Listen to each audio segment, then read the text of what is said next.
జ్ఞాన విజ్ఞాన యోగం ప్రారంభించుకునే ముందు మనము నిర్గుణ పరబ్రహ్మ అంటే ఎవరు, విరాట్ పురుషుడు అంటే ఎవరు, ఇవన్నీ కొంచెం తెలుసుకుందాము.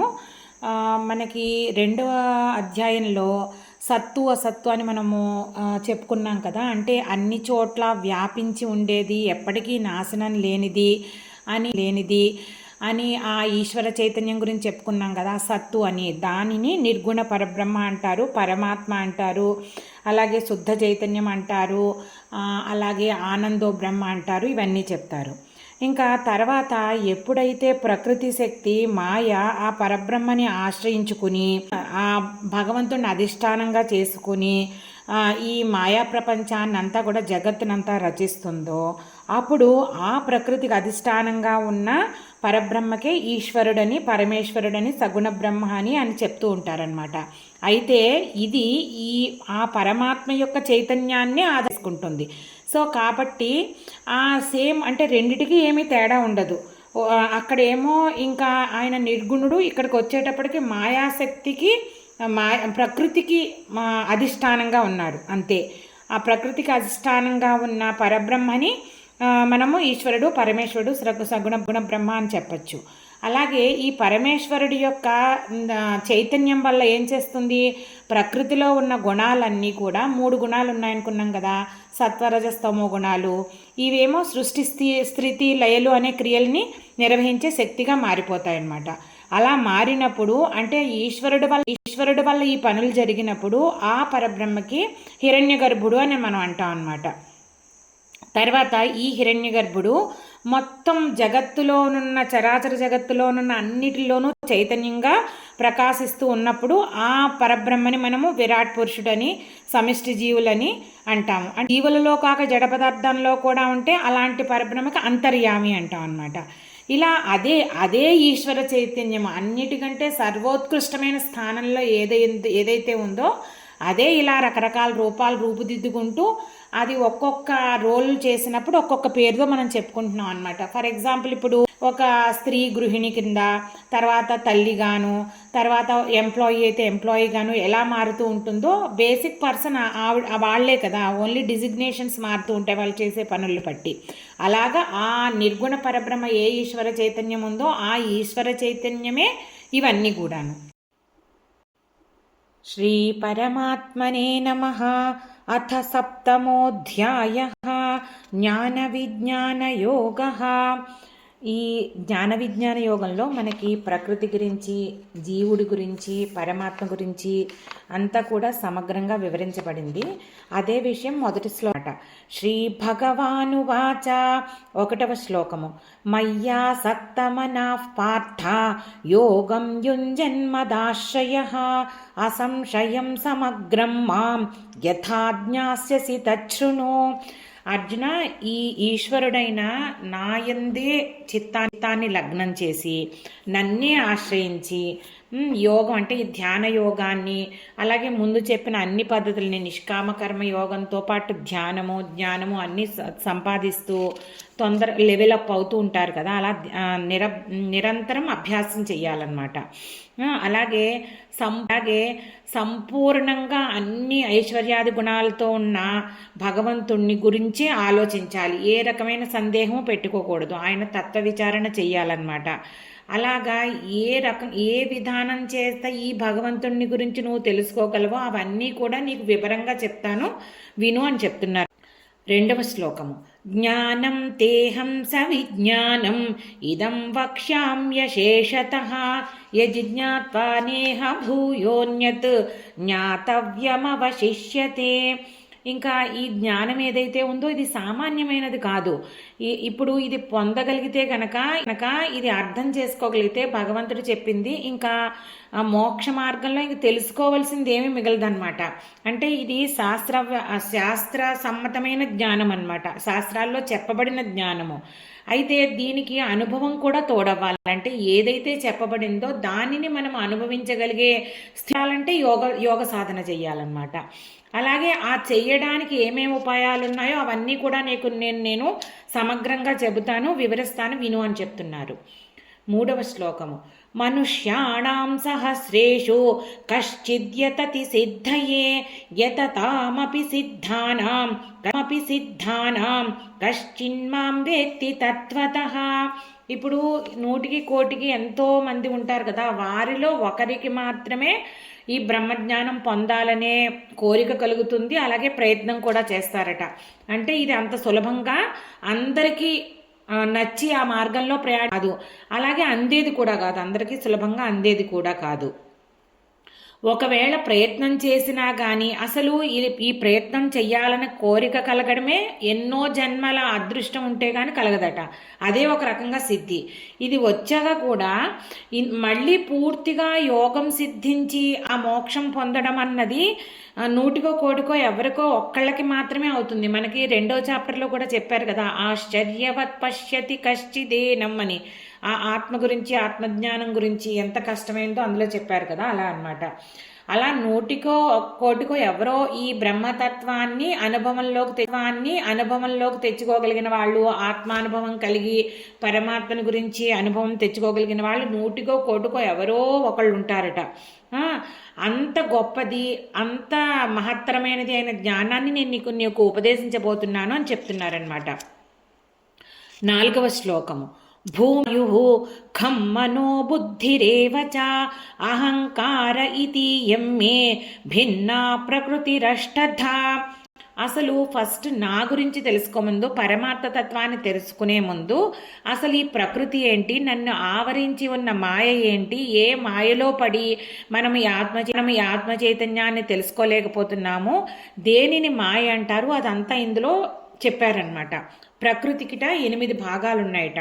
అందులో యాక్చువల్లీ సృష్టికి అంటే జగత్తు బయటకు పడక పూర్వము, సృష్టికి పూర్వము ఉన్న పంచభూతాలలో ఏ రకమైన మాలిన్యం ఉన్నాయన్నమాట. ఆ పంచభూతాలు సూక్ష్మభూతాలు అంటారు, అవి 5.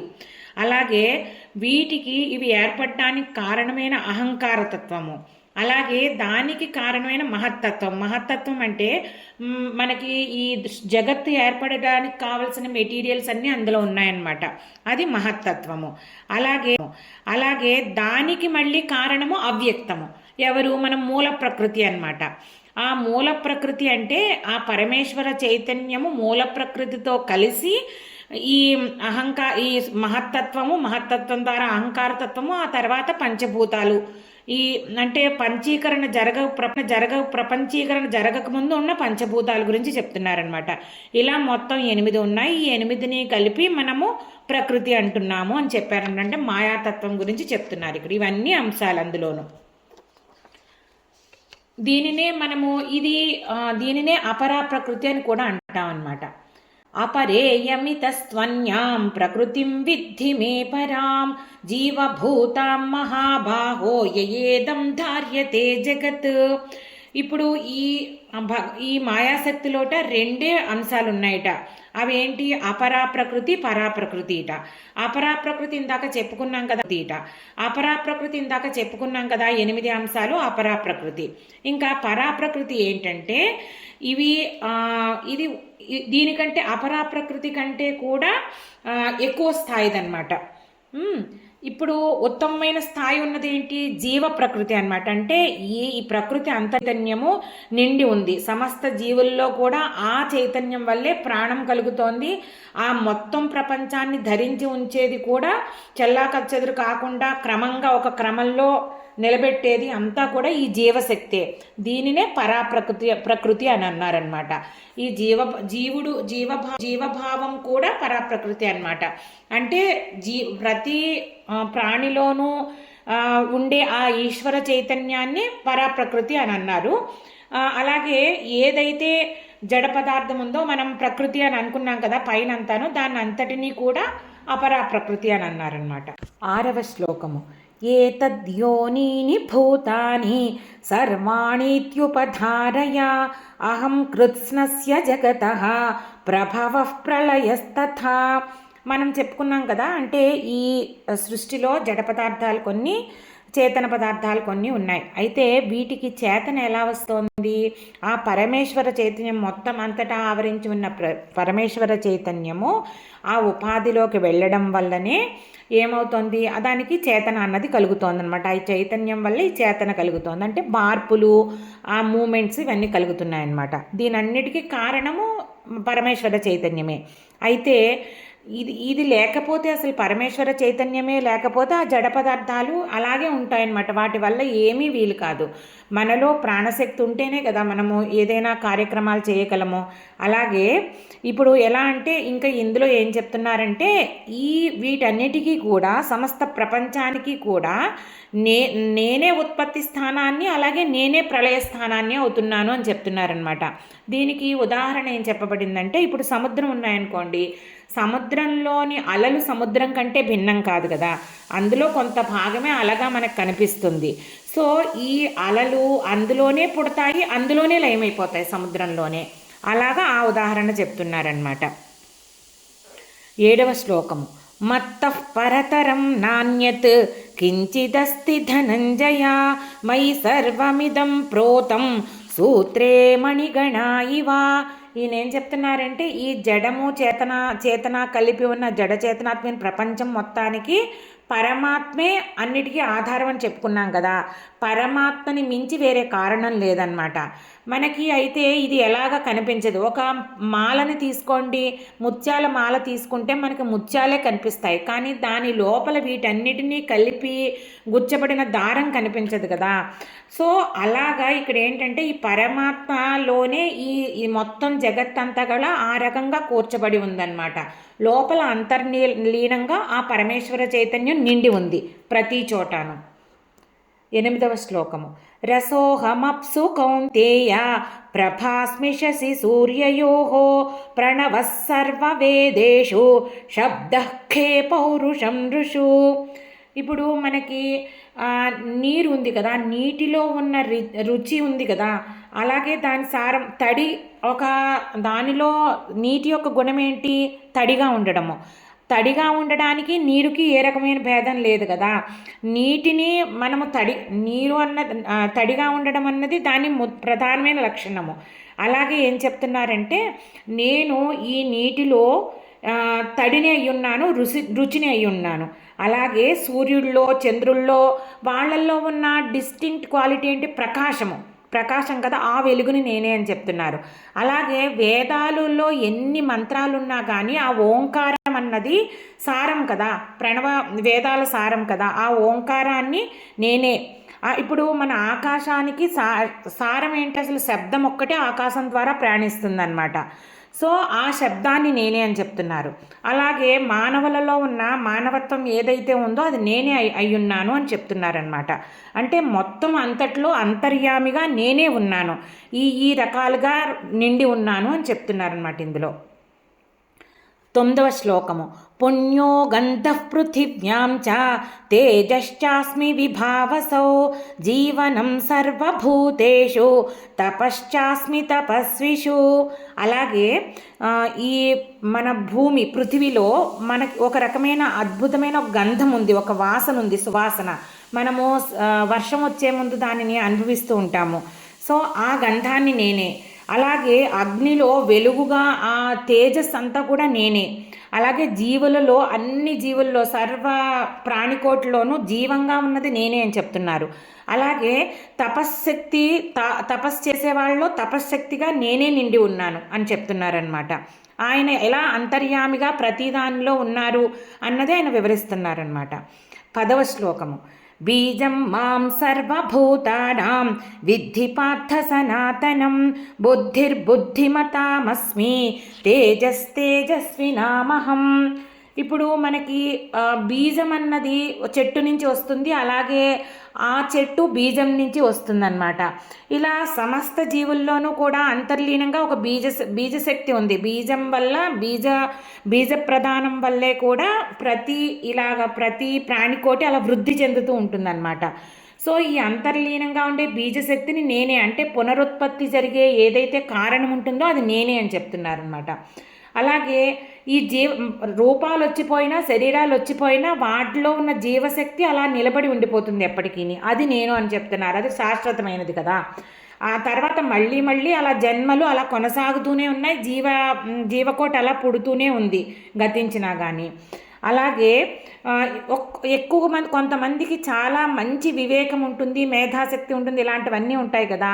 అవన్నీ కూడా పరమేశ్వర చైతన్యం యొక్క ప్రభావమే అని చెప్తున్నారనమాట. అలాగే కొంతమందిలో ఉన్న వివేకమైన ప్రతిభ, విశేషమైన ప్రతిభ, అది కూడా నేనే అని చెప్తున్నారు. ఈ విషయాలన్నీ నువ్వు గుర్తించు అని చెప్తున్నారనమాట. అంటే అంతర్లీనంగా ఉంది ఆ మౌలికమైన ఆ శక్తులన్నిటినీ కూడా, శక్తులన్నిటిలాగా కూడా ఆయన నిండి ఉన్నారు అని చెప్తున్నారనమాట. 11వ శ్లోకము.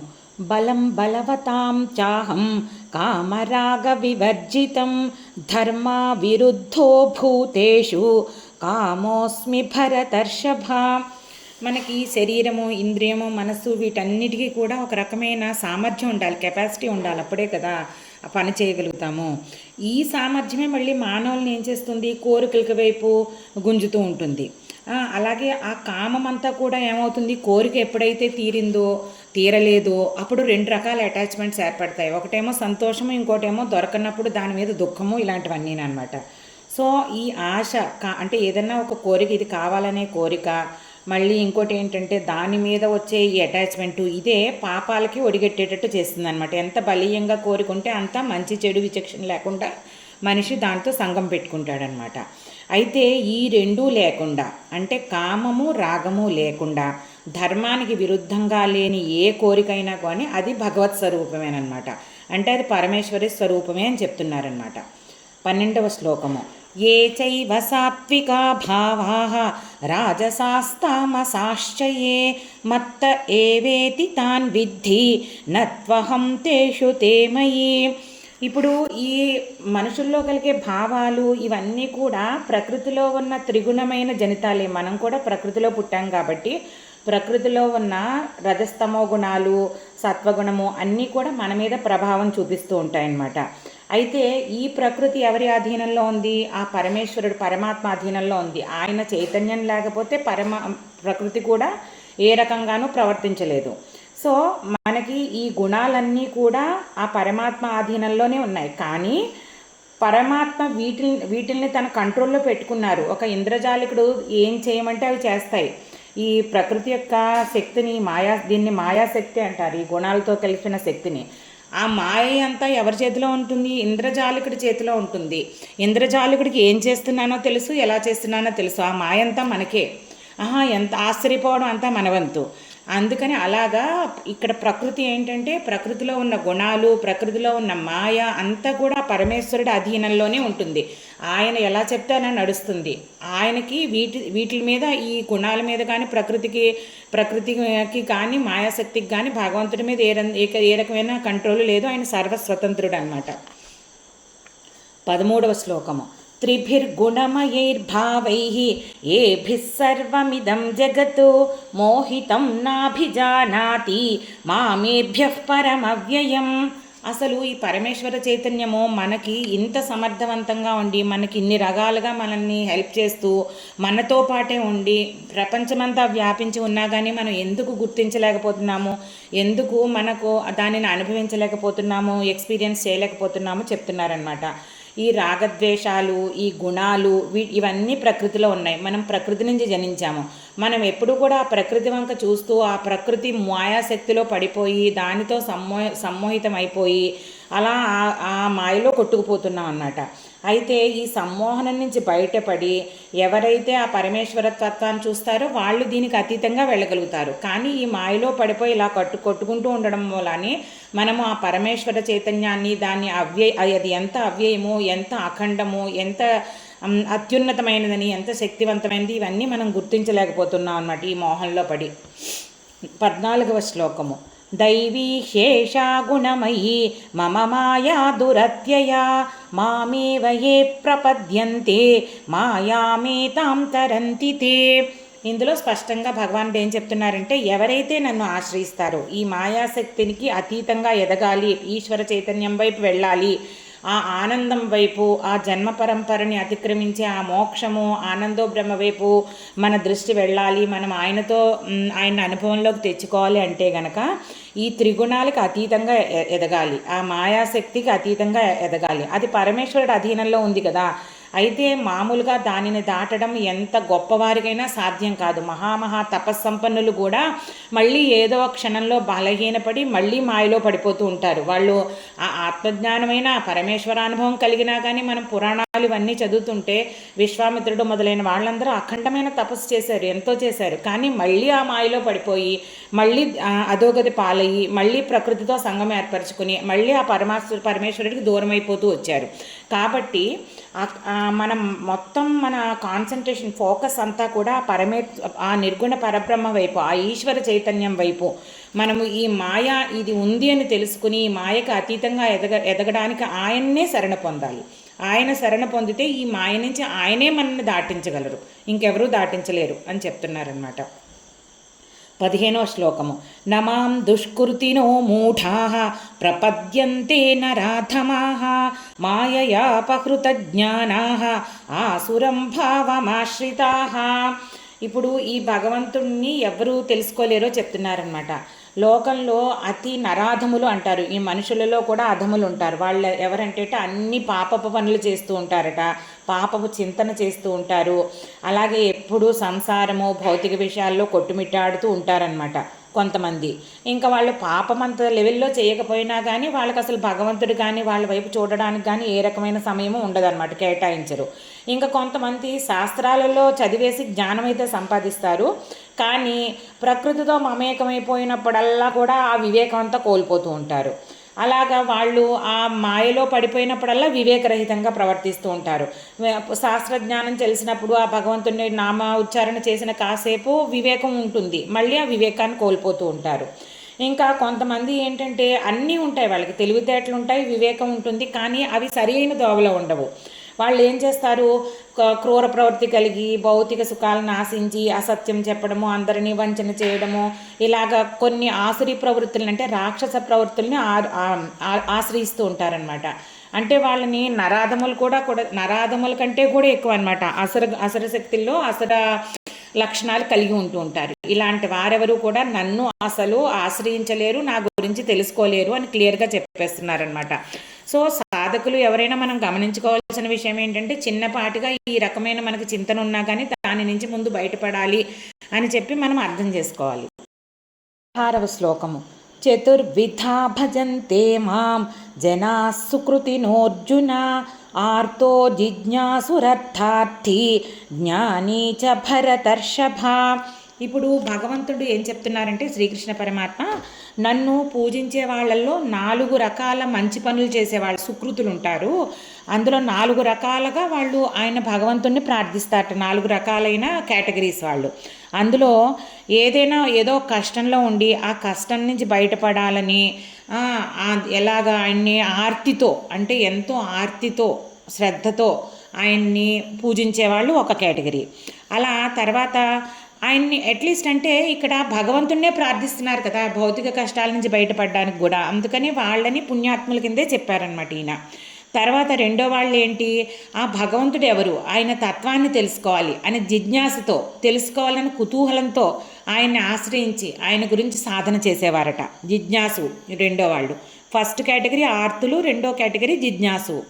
తర్వాత భగవంతుడు చాలా గొప్పవాడు అని తెలిసిన తర్వాత కూడా ఇంకా ఆయన దగ్గర నుంచి ఏం లాభాలు పొందాలి, ఏం చెయ్యాలి అని చెప్పి ఆయన్ని కోరికలతో, మంచి కోరికలు అయి ఉండొచ్చు అవి, కోరికలతో ఆయనని పట్టుకుని పూజించేవాళ్ళు.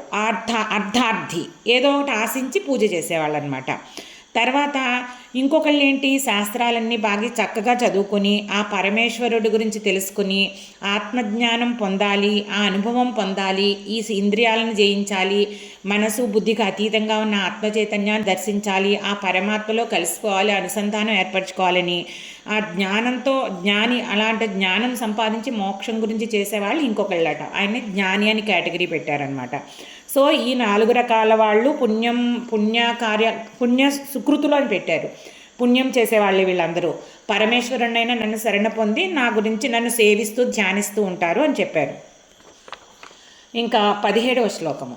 తేషాం జ్ఞానీ నిత్యయుక్తః ఏకభక్తిర్విశిష్యతే ప్రియో హి జ్ఞానినోత్యర్థం అహం స చ మమ ప్రియః. ఇప్పుడు ఈ పైన చెప్పిన 4 రకాల పుణ్యాత్ములు ముందు శ్లోకంలో చెప్పిన వాళ్ళందరిలో కూడా జ్ఞాని అన్నవారు సర్వశ్రేష్ఠుడు. ఎందుకంటే ఎప్పుడూ పరమేశ్వర చింతనతో ఉంటాడు, ఏకాగ్రతతో ఉంటాడు, అంతర్ముఖుడై ఉంటాడు, ఆత్మజ్ఞానం పొందడానికి ప్రయత్నిస్తూ ఉంటాడు, పరమేశ్వరుని గురించే ఎప్పుడూ ఆలోచిస్తూ ఉంటాడు. అలాగే ఎప్పుడూ ఆ ప్రేమ అంతా కూడా పరమేశ్వరుని మీద పెడతాడు. ఇంద్రియాల పట్ల కానీ బాహ్య ప్రపంచంలో వేరే సంబంధ బాంధవ్యాలు పెట్టుకోకుండా అంతర్ముఖుడై ఆ పరమేశ్వరుడి మీదే మొత్తం ప్రేమంతా పెడతాడనమాట. అందుకని అలాంటి జ్ఞాని పరమేశ్వరుడికి ఎంతో ప్రియుడట. ఇక్కడ ప్రియుడు అంటే ఆ పరమేశ్వరుడికి ఎంతో దగ్గరవాడు అవుతాడనమాట. అంటే పరమేశ్వరుడికి చాలా దగ్గర స్థానంలో ఉంటాడు, అందుకని ప్రియుడు అని చెప్తున్నారు. అలాగే పరమేశ్వరుడికి కూడా జ్ఞాని అంటే అత్యంత ప్రియుడంట. అంటే ఇలా చేసేవాళ్ళు ఎవరైతే ఉన్నారో వాళ్ళని తన దగ్గరికి ఇంకా దగ్గరికి తెచ్చుకోవడానికి ఆ భగవంతుడు మనకి కావలసిన శక్తి సామర్థ్యాలు ప్రసాదిస్తూ ఉంటాడనమాట. తర్వాత 18వ శ్లోకము. ఉదారా సర్వ ఏవైతే జ్ఞానీ త్వాత్మైవ మే మతం ఆస్థిత సహి యుక్తాత్మ మామేవానుత్తమాం గతిం. అయితే పుణ్యాత్ములు అనుకున్నాం కదా, సుకృతులు, ఆ 4 రకాల భక్తులు కూడా ఎంతో గొప్పవారేట, పరమేశ్వరుడికి ప్రీతి ఏట. అయితే ఈ తత్వజ్ఞానం గురించి సాధనా దశలో ఉన్న ఈ జ్ఞానికి చాలా విశేషమైన ఒక ఏకత్వం ఉందట పరమాత్మతో. ఎందుకంటే ఆయన బాహ్య ప్రపంచంతో ఏ రకమైన సంఘం పెట్టుకోకుండా పరమేశ్వరుడి తత్వాన్ని, పరమేశ్వరుడి చైతన్యాన్ని గురించి అందుకోవడానికి ప్రయత్నిస్తూ ఉంటారు కదా. ఆ పరమేశ్వరుడే నాలో ఉన్న ఆత్మజ్యోతిగా వెలుగుతున్నారు అన్న విధాన్ని గ్రహించి అది అనుభవంలోకి తెచ్చుకోవడానికి ప్రయత్నం చేస్తూ ఎప్పుడూ ఏకాగ్రతని కలిగి ఉంటాడనమాట. అందుకని అలాంటి పరమేశ్వరుడి యొక్క ఆత్మస్వరూపుడు అలాంటి జ్ఞాని అని చెప్పి నా సిద్ధాంతం అని ఇక్కడ పరమాత్మ చెప్తున్నారు, కృష్ణ పరమాత్మ. అంటే అలాంటి జ్ఞానికి ఆ పరమేశ్వరుడే ఆత్మ అని తెలుసుకుని దాని అనుభవం గురించి ప్రయత్నిస్తున్నానమాట. అందుకని ఈ భగవంతుడికి ఇటు ఈ భక్తుడికి జ్ఞానికి ఆ భగవంతుడి మీద ఇద్దరికీ ఒకే రకమైన ప్రీతి ఉండడము ఎంతో, అంటే ఆ ఉత్తమైన గతి పొందడానికి నేను సహాయం చేస్తాను అని చెప్తున్నారంట. అది ఉండడం ఎంతో సహజం కూడా అని చెప్తున్నారు, ఈ ప్రీతి కూడా. 19వ శ్లోకం. బహూనాం జన్మనామంతే జ్ఞానవాన్ మాం ప్రపద్యతే వాసుదేవ సర్వమితి సమహాత్మా సుదుర్లభః. అయితే ఇలా ఈ జ్ఞాని ఎవరైతే ఉన్నారో ఈ స్థితికి, ఈ జ్ఞానం వచ్చి ఈ ఆత్మచైతన్యాన్ని ప్రయత్నించడానికిట 100కి 1,000,000 ఎన్నో జన్మల తర్వాత వాళ్ళకి అంత జ్ఞానం కలుగుతుందట ఒక మనిషికి.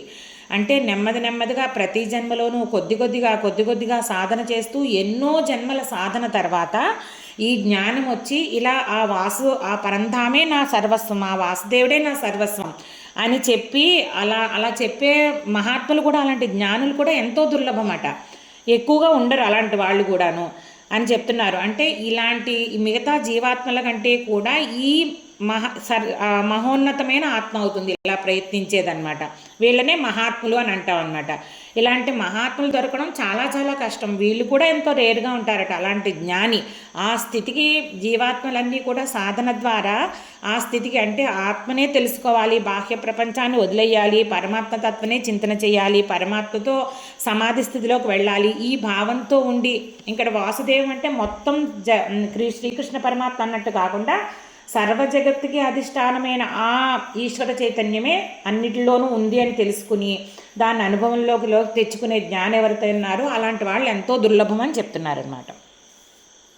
20వ శ్లోకము. కామైస్తైస్తైర్హృత జ్ఞానాః ప్రపద్యంతేన్యదేవతాః తం నియమమాస్థాయ ప్రకృత్యా నియతా స్వయా. ఇప్పుడు జ్ఞానము ఇంత ఎక్కువగా లేని వాళ్ళు ఏం చేస్తారంటే కోరికలతోటి కొంతమంది భక్తులు అది కావాలి ఇది కావాలి అని చెప్పి ఆ భగవంతుణ్ణి ప్రార్థిస్తూ ఉంటారు. వాళ్ళ పూర్వజన్మ సంస్కారాలను బట్టి వాళ్ళ కోరికలు ఉంటాయి, అలాగే వాళ్ళ గుణాలు ఉంటాయి, ఆ గుణాలను బట్టి వాళ్ళకి ఆ రాగద్వేషాలు ఉంటాయి, ఇవన్నీ ఉంటాయన్నమాట. వాసుదేవుడే అంతా ఉన్నాడు, ఆ పరమేశ్వర చైతన్యం, ఆ నిర్గుణ పరబ్రహ్మే అంతా వ్యాపించి ఉన్నారు అన్న వాళ్ళకి జ్ఞానం వాళ్ళకు ఉండదు. రకరకాల రూపాల్లో ఒక్కొక్క దేవతని ఈ దేవతకి పూజ చేస్తే ఈ రూపంతో పూజ చేస్తే ఈ కోరిక వస్తుంది. అంతేకాని ఆ దేవతలో కూడా పరమేశ్వర చైతన్యమే నిండి ఉంది, ఆ దేవత నేను పూజిస్తున్న దేవత పరమేశ్వర చైతన్యానికి భిన్నం కాదు అన్న జ్ఞానంతో చేయరు. ఓహో ఈ దేవుడికి పూజ చేస్తే నాకు ఈ కోరిక తీరుస్తారు, మళ్ళీ ఇంకో దేవుడికి పూజ చేస్తే ఇంకో కోరిక తీరుస్తారు.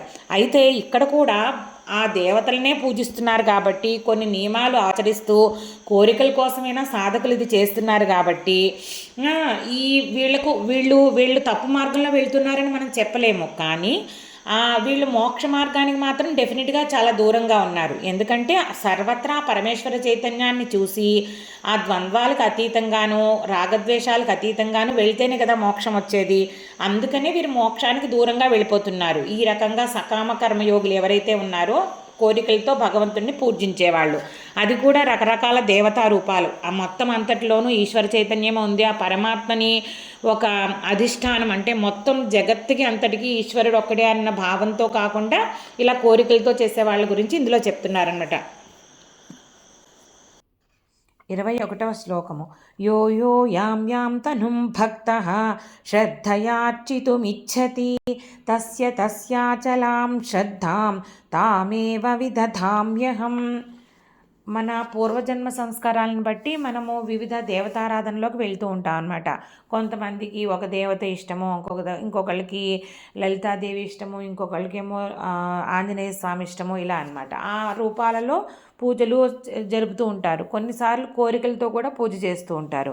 ఇలా ఏం చేసినా కానీ వీళ్ళందరికీ ఆ దేవతల పట్ల భక్తి శ్రద్ధలు ఇచ్చేది కూడా పెంపొందింపజేస్తాను నేను. ఎందుకంటే అంతర్యామిగా ఆ దేవతలలోనూ ఆయనే ఉన్నారు, మనలోనూ ఆయనే ఉన్నారు. మొత్తం అంతా పరమాత్మ చైతన్యమే ఈ విశ్వమంతాను. ఆ శ్రద్ధని కూడా నేనే పెంపొందింపచేస్తాను అని చెప్తున్నాను అనమాట. ఎందుకంటే సగుణోపాసన చేస్తూ చేస్తూ సకామంగా తర్వాత మనం ఎదిగి నిష్కామ కర్మ సాధనకి నిర్గుణోపాసనకి అలాగా మనం జ్ఞానం ద్వారా ముందుకి వెళ్తూ ఉంటాం అనమాట. అందుకని ఒక మంచి విషయం స్టార్ట్ చేశాం కాబట్టి దేవతారాధన కూడా ఏమీ తక్కువ కాదు, అందుకు కావాల్సిన శ్రద్ధని కూడా నేను ఇస్తున్నాను అని చెప్తున్నారనమాట. 22వ శ్లోకము.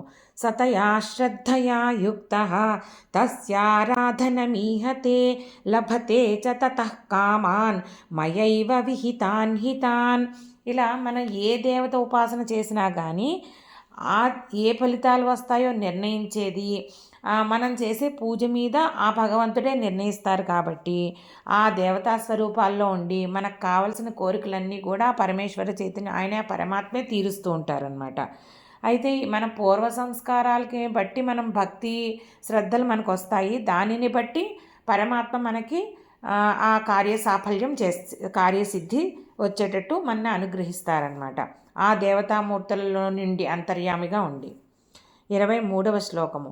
అంతవత్తు ఫలం తేషాం తద్భవత్యల్పమేధసాం దేవాన్ దేవయజో యాంతి మద్భక్తా యాంతి మామపి.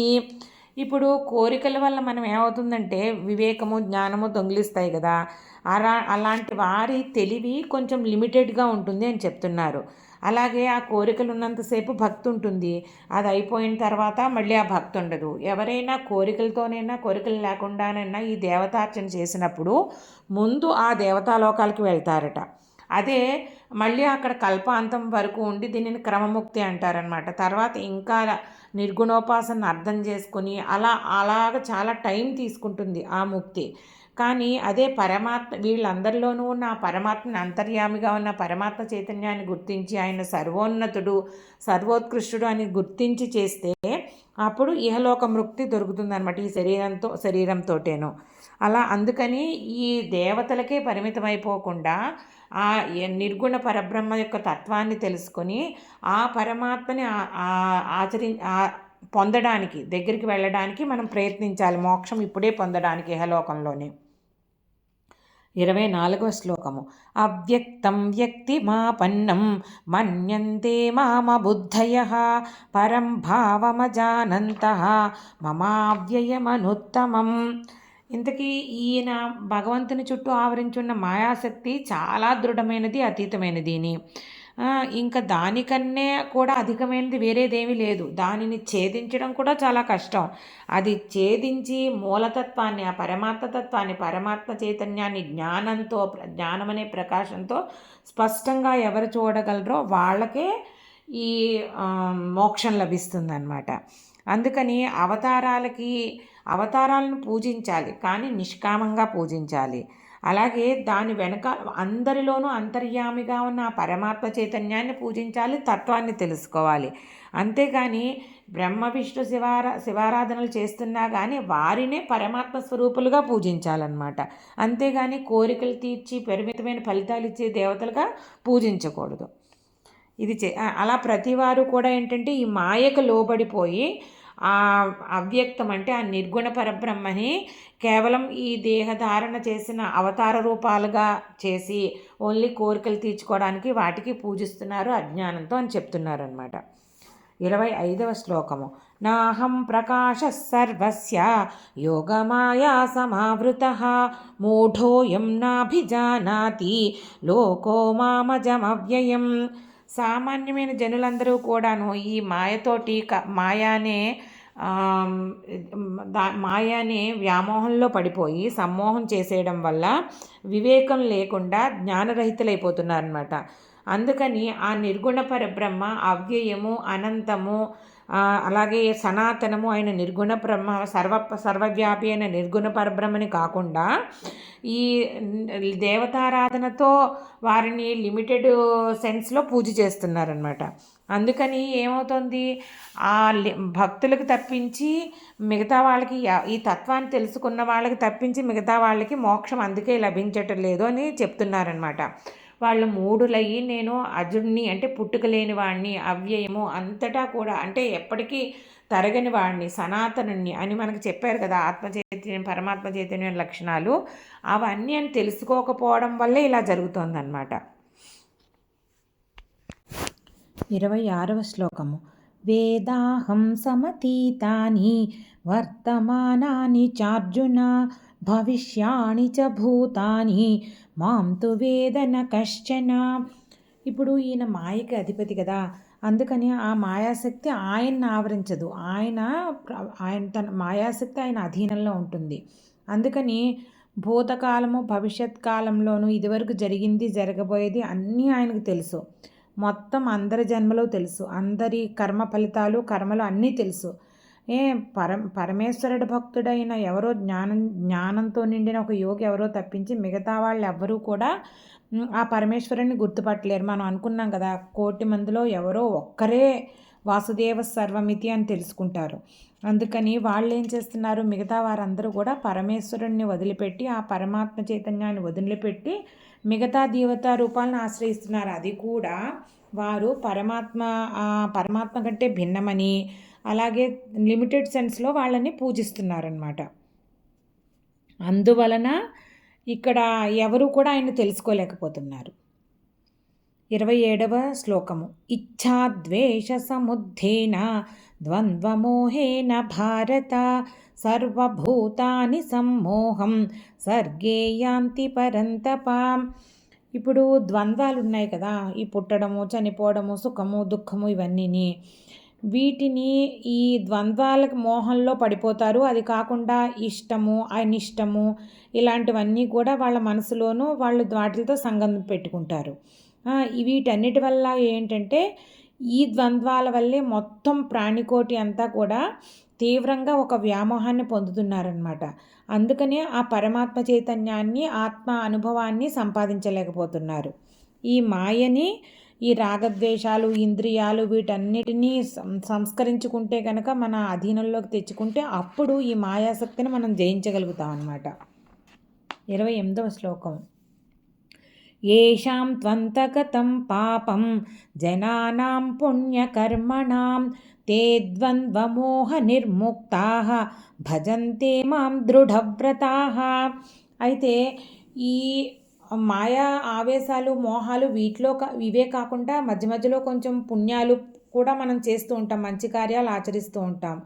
అలాంటి వారిలోనూ రాను రాను వైరాగ్యభావంతో పుణ్యాలు చాలా పెరిగి పాపాలేమో క్షయం చేసేసుకుంటూ పరమాత్మ చింతన ద్వారాను నిష్కామ కర్మయోగ ద్వారాను అలా కొన్ని రోజులకి వీళ్ళకి పాపక్షయం అయిపోతుంది, పుణ్యం ఎక్కువ అవుతుంది, అలాగే పరమాత్మ చింతన ఎక్కువ అవుతుంది.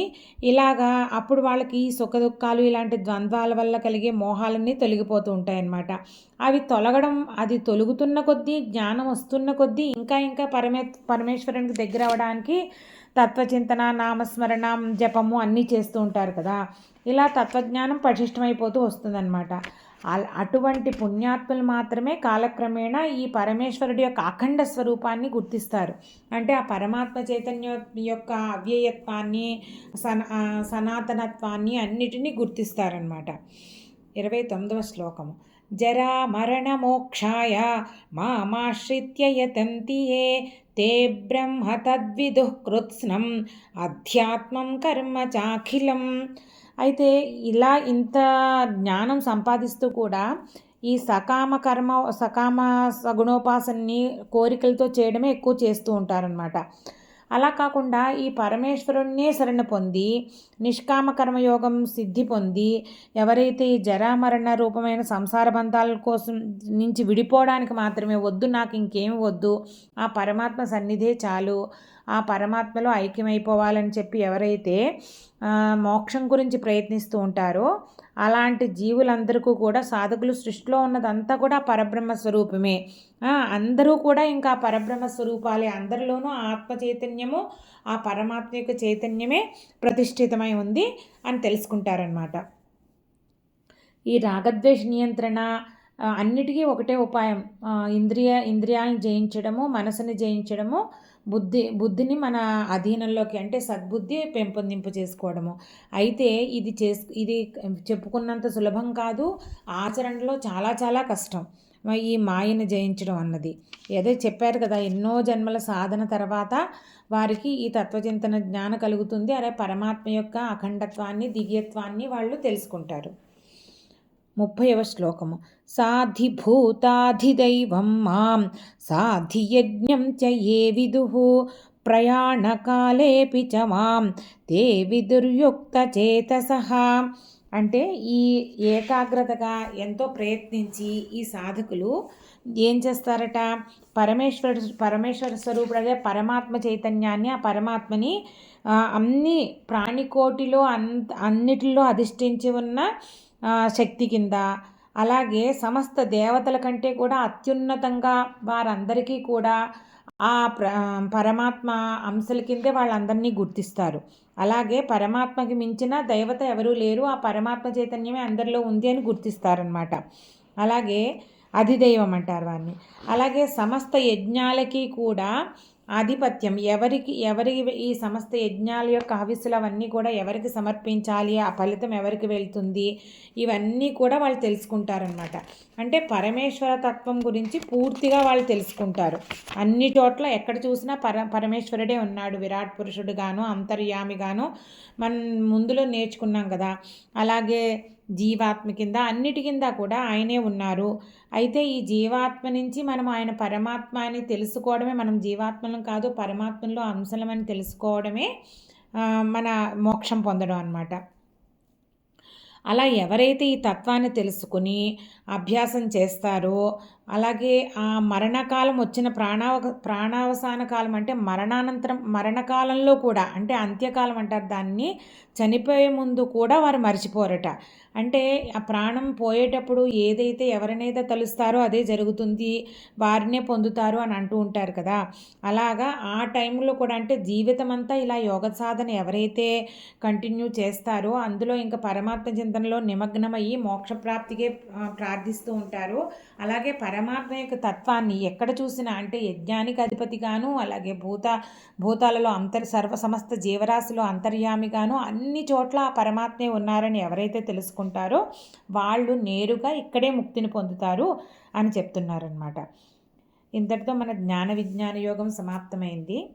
శ్రీమద్భగవద్గీతాసు ఉపనిషత్సు బ్రహ్మ విద్యాయాం యోగశాస్త్రే శ్రీకృష్ణార్జున సంవాదే జ్ఞాన విజ్ఞాన యోగో నామ 7మోऽధ్యాయః. గీతా శ్లోకాలకి అర్థాన్ని సులభమైన వాడుక భాషలో వివరించడానికి ప్రయత్నిస్తున్నాను. నా ఈ ప్రయత్నం మీకు నచ్చినట్లయితే భక్తి అన్లిమిటెడ్ ఛానల్ని సబ్స్క్రైబ్ చేసుకుని మీ అభిప్రాయాలను కామెంట్స్ రూపంలో తెలియజేయండి.